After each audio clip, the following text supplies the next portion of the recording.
Mamajo enyumre eba nkwaje emre dwumadi yi so. Mede de osofo ntim kakare Steven me Baptist asafo. Dwumadi mede bra o memenda enyumre bia ewo Action TV ewo YouTube channel so. Anaso obehu ye GH Action TV Facebook.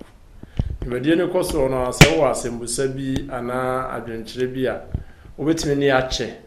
ewo video nase. Ana asese bibi kire wadwene ana wasembusa bia na bibi kire osua obetumi afre number egu ase no nso yakoso ase abusuafo ne adofo mo se once koso an subscribe your videos na bebredi akira eba nenim se obe nhyira ano ene aso awrade ne se yemfa na asem a emro ene de kasa afa ho ye onyankopon do ende se yakasa onyankopon do a se netie odogo ahodo odo edos na owiase bere hwewiase se de nyame do yen na onyame do no esonko onyankopon do no ehyaase wo abode mfiti ase Bible se nyankopon bo ade no kase wemra na ba kase wemra na ba kase wemra bete dru nipa nko aso kase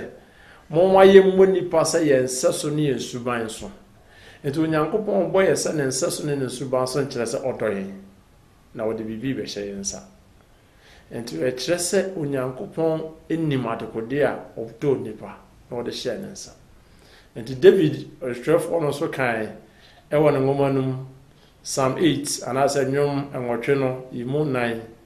wose no nipa ne wa akura odo no oda sane ne wa akura wo kai no wose odi niyama nyina mam na de animonyam ne adi die nyina bona bochi eni bibi a wanfa nka nipa odo be ne tisi tinyame doye na adofo no aka se me no se yesu be di odo no so yetu ho anamo enti odo no onyame adanadi eye odo a enyina bibia so yo se nke nyame hwe bibi so no ogina adoya kamino mi ne hwe beto no nyame no de odoye John ko so atra ekire asem no mu ewo John etire miensa imu dunsia ose de nyankopon se do wiase ne so de na doba a wo no kroman oboye se ne nseso wo de niam nyina aman afi onyankopon hu se enipa odoye no ye wo hye ye de wo se ye nye ti duru brebi no hu se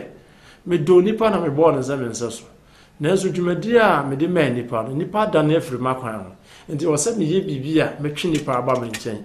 ti na dwan ngoma no se odo wiase ana o ma ne doba ba ko bai so obiara obagina di no onyera na obere obenya da akwa ekire se nyankopon se ani odoye ne yeyira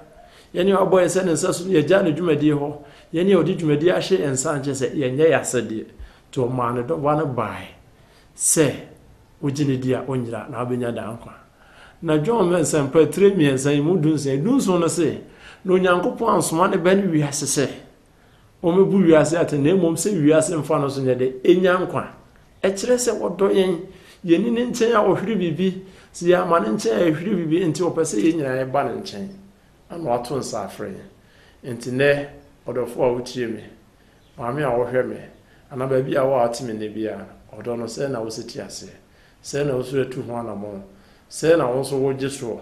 wo nyame efre odo kwan so se bra ne nchen na onye bibi ma enti wo se wo de do bana ma se bra onfa no so enyi wiase nkwa enti John wona okan ozi Yesu na ode na ba no oyo kwan no kure ene nkwa obi meja na nje Yesu onam no so enti odo no na ama na pewu ya amaye odo no na ama ya amaye obi a one oye no kure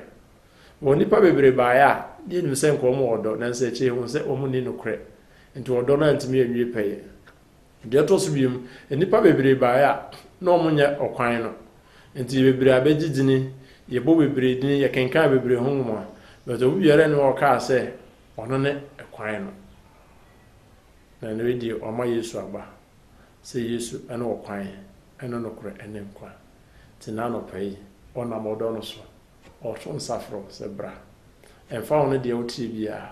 emfa ono de waye bia emfa ono se oyo hiani emfa ono se oye sikani emfa ono se oye tietia emfa ono se ya kwala o se bra o trene nse mama ojiwo jade uye bia na tuwa ne hwe no na bra ne do no na oba obeje wo wasisi wo do akọ ne kwagye no we say no odo a onyame de do ye no ya ntena odo no nti ya mabonsam asesa odo no onyankopon do ye nti omaye nkwatenten nanso bonsam no abeje ama ye say ne enanipa nkwa etia